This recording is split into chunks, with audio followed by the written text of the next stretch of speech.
पर हमारी पुलिस पहुंचती थी। आज मैं गर्व से कह सकता हूं कि बिहार की पुलिस आज 10 मिनट के अंदर आपके फोन कॉल के बाद 10 मिनट के अंदर स्पॉट पर पहुंचने का काम कर रही है।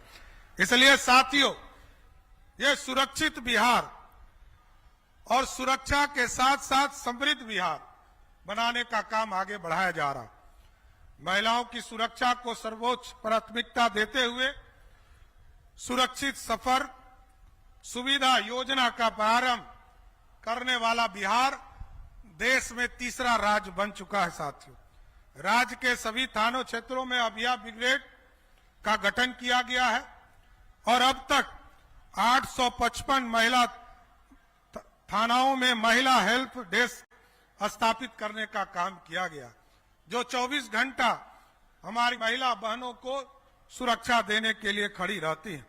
और आज मैं गर्व से कह सकता हूं कि इस देश में, भारत जैसे लोकतांत्रिक देश में, एक तो आरक्षण देकर बिहार में महिलाओं को सबसे ज्यादा पुलिस बल में आज यदि संख्या हो गई तो आपको जानकर खुशी होगी कि बिहार पुलिस में 32,450 महिला पुलिसकर्मी कार्यरत हैं, जो देश में सबसे अधिक महिला पुलिसकर्मी बिहार राज्य में है। साथियों, इसलिए साथियों, इसके साथ साथ पुलिस बल और अधिक मजबूत करने के लिए बड़े पैमाने पर नियुक्ति एवं प्रशिक्षण का कार्य किया जा रहा है। इसके साथ साथ बहन और बेटियों की सुरक्षा के लिए, चाहे वो कॉलेज हो, चाहे वो स्कूल हो, बालिका स्कूल हो, उनके जगह पर इसी राखी के दिन से पुलिस दीदी, जिनको की स्कूटी दिया गया, लगभग 5,000 मोटरसाइकिल और स्कूटी उपलब्ध कराए गए हैं। सभी स्कूल और कॉलेज के सामने राखी के दिन से सभी जगह सुरक्षा देने का काम हमारी महिला बहनें करने का काम करेंगी साहब। और उसको स्पष्ट तौर पर हम लोगों ने पुलिस दीदी का कंसेप्ट दिया कि पुलिस की जो बहनें हैं वो तमाम हमारे बिहार की, हमारी जो बालिका है, हमारी जो छोटी छोटी बहनें हैं, इनको तमाम लोगों को सुरक्षा देने का काम करेंगे।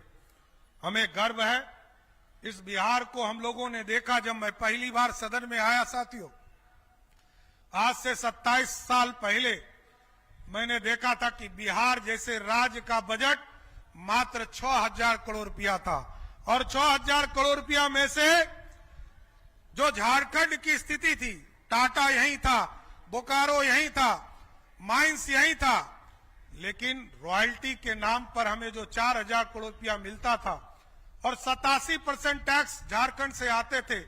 लेकिन आज गर्व है, जिस राज्य में मात्र 13% रेवेन्यू बिहार जैसे राज्य को उपलब्ध होते थे, आज बिहार जैसे राज्य ने अपना बजट 3,47,000 करोड़ का बजट पेश किया। ये अपने आप में बिहार का बदलाव का प्रतीक है साथियों।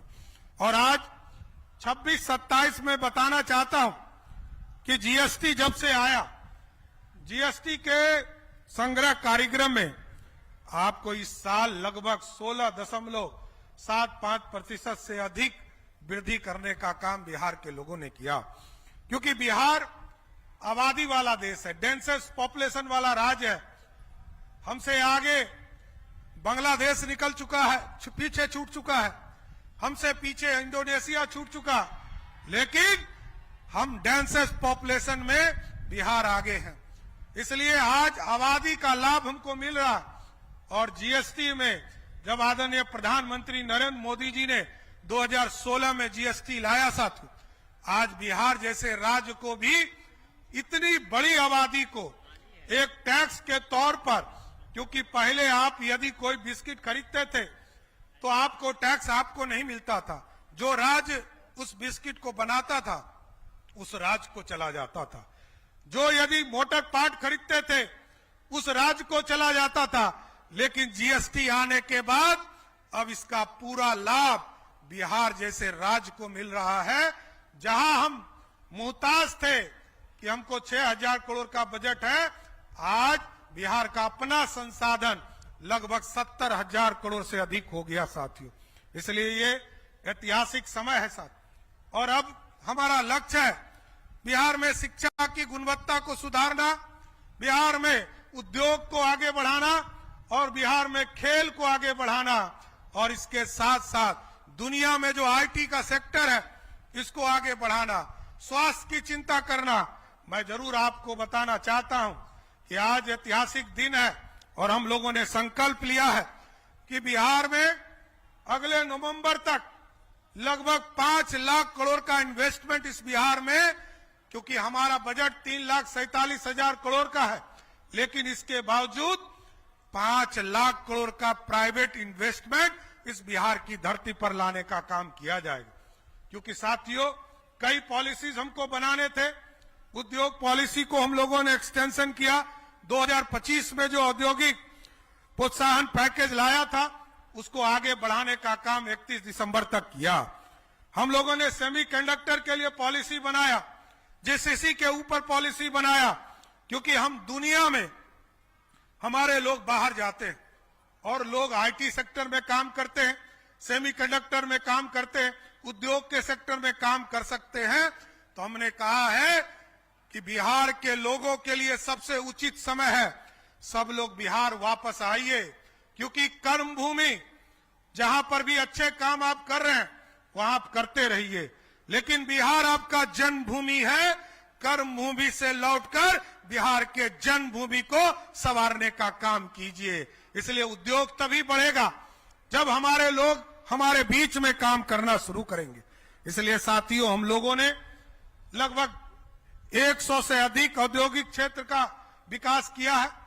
लगभग 10,000 एकड़ औद्योगिक भूमि को चिन्हित किया है, प्लग एंड प्ले सेट बनाए हैं, ड्राई पोर्ट बनाए हैं, मल्टी लॉजिस्टिक पार्क का स्थापना किया है, और साथ साथ अभी हम लोगों ने 14,600 एकड़ जमीन और अधिग्रहण का काम कर रहे हैं, जो 15 सितंबर तक हमें उपलब्ध हो जाएंगे।